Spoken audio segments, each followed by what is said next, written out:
Hello everyone, welcome back to my another mini blog. So আজ তোমাদের সাথে share করবো what I eat in a day.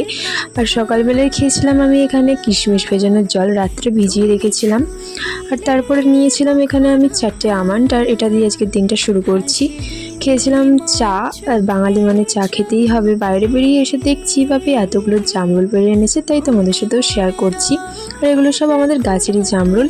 আর সকালে একটু সিম্পল খাবার রেখেছিলাম, মুড়ি আর চানাচুর, কারণ দুপুরে মাংস রান্না হবে। তাই মাংস রান্না করতে আমি খুব ভালোবাসি, তাই কাঠের উনুনে হচ্ছে আর খুব টেস্টও হবে, তাই আমি করতে বসে পড়েছি, যেহেতু বাড়িতেই আসছি।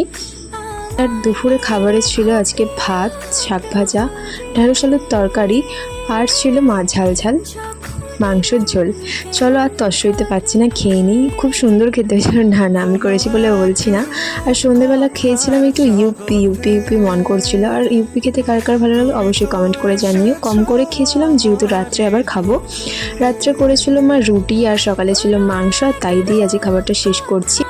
তারপর আমাদের বাড়ির বিড়ালটা চলে এসেছে, আর ওকেও একটু রুটি দিচ্ছিলাম এনে। ফেসবুক থেকে দেখলে অবশ্যই ফলো করে দিও, আর ইউটিউব থেকে দেখলে অবশ্যই সাবস্ক্রাইব করে দিও। চলো বাই।